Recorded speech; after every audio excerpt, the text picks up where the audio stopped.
to a fresh video here on the Blue Abroad YouTube channel.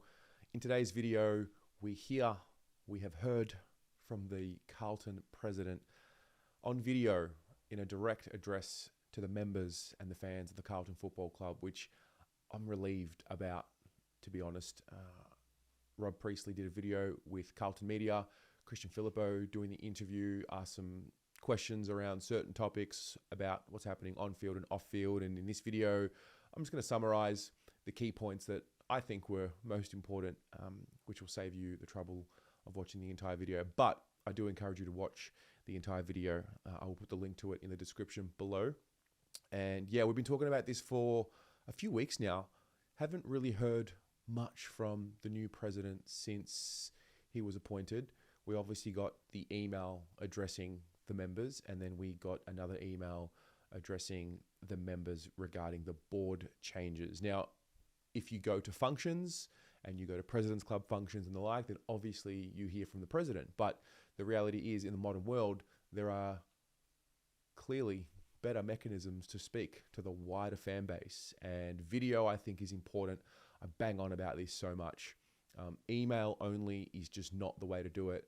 When you have technology and you have platforms that you can distribute your message at scale, I think it's really important to do so. And I think oftentimes text can be tricky because oftentimes context is removed. So when you see a face and when you hear tone of voice, you can make your own determination as to whether or not you believe what you are hearing, and you can make a determination as to the authenticity of the message. So, a few items on the agenda.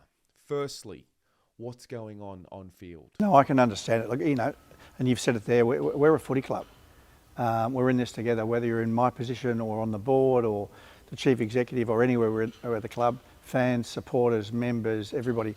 We're all feeling the same thing. There's a sense of disappointment with the first half of the season. There's no doubt about that. We need to make sure that we're really focused on the second half of the season. There's things that we need to correct. There's things we need to work on, become more efficient, become more consistent. But our playing group, our coaching group are absolutely laser focused on ensuring that occurs as we move into the second half after the break and gain much stronger momentum into the season. There's no surprise there.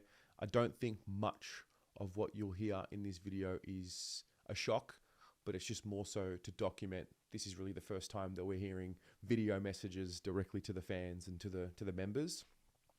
Secondly, there was a conversation around the importance of the off-field and how it impacts to the on-field. We need to be strong off-field to make sure that we have that consistency on-field. That side's going really well. So it's really the football side that we just need to continue to work on. Everybody, as I said, is not sitting on the hands. Bossy, our coaching group, the playing group, are really focused on addressing some of those things that haven't gone as well as we would want them to in the first half. I mean, this is no shock.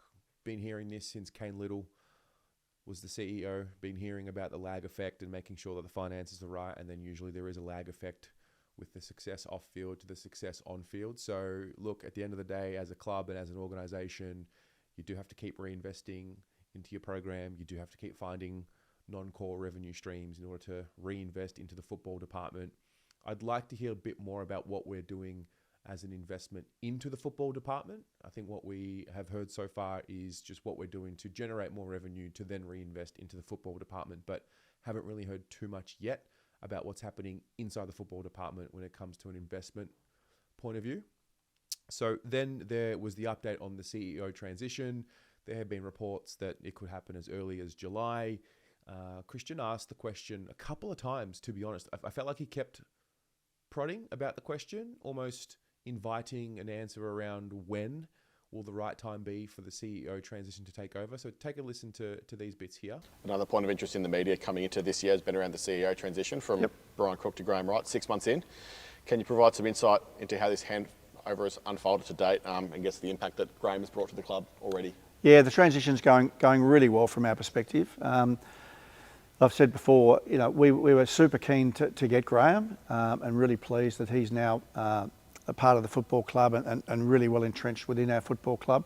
We were really transparent from day one that the handover will be an ongoing process, and that's certainly occurring. So, you know, Graham's involved in all decision making across the club now. Clearly his footy pedigree is, you know, unparalleled. So he's bringing that to the club, building really strong relationships across everybody in the footy department, but also with Brian's experience and insight, making sure that we're doing that across all aspects of the club, because we are a big club and a complex club. We will transition at the right point in time that's in the best interest and at the right point for the club. The club has always left it open and flexible as to when that transition would occur at some point this year. Can you provide any further update on a potential timeline? Yeah, look, it's already happening. So as I said, it's been happening on an ongoing basis. So Graham's involved, as he should be, as the incoming CEO in all decisions, because they will affect him and what he's overseeing moving forward. And he and Brian are working incredibly well together, very respectful of each other. But as well, what I think is really, really good is working together. We've got Brian, who's a 30-year veteran of the industry and arguably one of the best CEOs we've seen in those 30 years, and then Graham, one of the best football administrators. So I think, from my perspective, making sure that transition is fully formed and Graham gets everything he absolutely needs from Brian, and we keep Brian's input, given his experience. That's the best of all worlds, and we'll continue to do that. We will transition fully to Graham at the right point in time between now and the end of the year, and we'll make that a time where Graham's 100% ready to go across all aspects of the club. Yeah, so I think that just leaves it open. It could happen end of the season. It could happen before the end of the season. I'm not too fussed. I actually like what the club's doing in this regard. I think it's been done very well. I think it's given both Brian Cook and Graham Wright the right time, and obviously having the time to collect the right information that Graham Wright needs to make the decisions that he needs, I think is critical. And I think decisions that are going to be made in the next 6 to 8 months are going to be critical for the next 3 to 4 years. So I'm not in a rush personally with this topic. I don't have a strong opinion either way. I think they'll know between Graham Wright and Brian Cook. I think they'll know when the right time is to make that switch. They've also got that ace up their sleeve. I guess it depends on what happens with results. I think that'll be a big determination as to when we'll find out when the CEO handover will happen. But that's the update. Then there's the imaging centre, the Centre for Excellence, and how this will help the Carlton Football Club. Yeah, we're really excited about that. So that's our vision there. It's been a long-term vision. So to see it come to fruition is really, really exciting for the football club. It'll be a centre of excellence, really elevates Icon Park to a really unique and elite training facility. There's no other thing like that in Australia. Nobody else has got an imaging centre or a medical space within their training facilities. So we think it provides real competitive advantage to us. So it's a very exciting day to be opening that. There's a benefit to clearly our athletes that we can provide treatment and all the services in-house without having to go external, which we think has a big advantage to us, and again helps us as a destination club in terms of the facilities that we do provide. But there's also, we're really proud that there's a community benefit to it as well. It'll be open to the public, so the public around the surrounding area will be able to access those services and those treatments in the same way as our elite athletes will be. So it's really exciting that we're giving back to the community as well. Yeah, really interesting bits here. No other thing like it. It's good for the league, good for the club, and the league in the sense of making the club more of a destination club. I think personally it's good more so for injury prevention. I do think that is the most important part of what I heard in that bit there. Injury detection and injury prevention, because that'll correlate directly to on-field success. And we all know that injuries have been a major part of the story of the Carlton Football Club.